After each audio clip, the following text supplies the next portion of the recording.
Thank you, Mr. Chairman. Thank you to the ranking member, Grassley, as well, for holding such an important hearing on a topic that is obviously growing in importance around this country right now. Certainly, with a backdrop of increasing hate crimes around this country, it is important to note that we have finally, after 200 times, tried and they failed. But this Congress, in a bipartisan fashion, frankly, in a nonpartisan fashion, just putting Americans beyond politics, passed the anti-lynching legislation that this Senate has passed three times in the last 3 years. It is good to see that it is on the way to the president's desk, and it sends a positive, powerful signal to those who have been the victim of lynching, the importance of what's happening today, and to their families as well. And so, with that, I'd like to just note that as we think through the challenges that we're seeing on campuses around this country, and specifically speaking of HBCUs, we have to note, in fact, that you think about the professional class of African Americans who are college graduates, whether you're talking about teachers, doctors, lawyers, general officers in our military, half, nearly half of those individuals found their start at an HBCU. And so when you're talking about populating America with some of the brightest, most talented, gifted individuals who are willing to put their lives on the line, who are willing to serve this nation, HBCUs is the foundation for so much of that success. And so with that, I'd also note that when you think about that success, 8 HBCUs find their home in South Carolina. And so this is an issue that is incredibly important. And frankly, as I think about the impact that HBCUs are having as far as creating a very professional class of African Americans who are changing this country in a very positive way, I think about places like Kentucky State University, HBCU, with 40% of its student population are not Black. And so the diversity on college campuses that are HBCUs have never been more diverse than they are right now. But over the past few months, my heart has been heavy.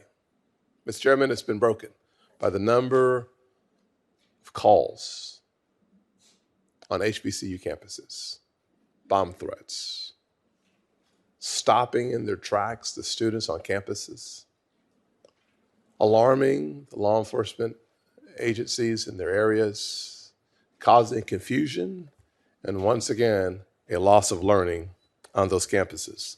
One of those campuses is Claflin University in the great state of South Carolina.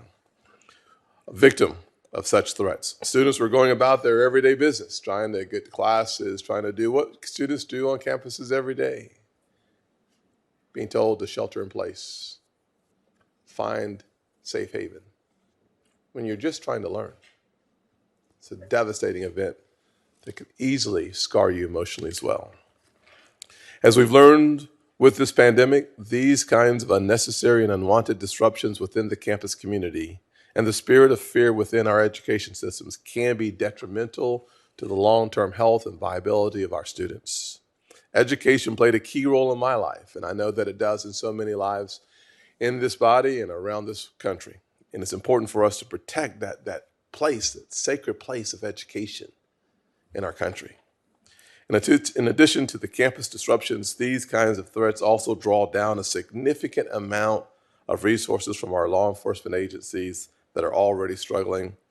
Ranking Member Grassley talked about the challenges of meeting the demands, and I am thankful that President Biden spoke about the importance of providing our law enforcement agencies with more funding because the challenges that they face are extreme.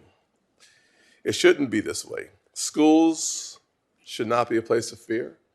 They should be a place where dreams come true. Our nation has fought and fought and fought and continues to fight against dark elements within our society, and we will continue to do so.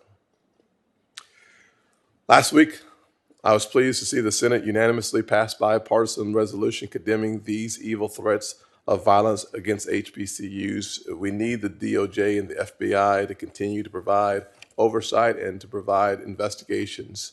It's also sad to see that more than half of the Hate crimes against people of religious background happen to our Jewish members of this society. We can do better. We should do better. And it's one of the reasons why I supported and sponsored legislation around anti-Semitism on college campuses as well. I believe it is our responsibility as an American family to address the issues that challenge us, because a threat to one is indeed a threat to all.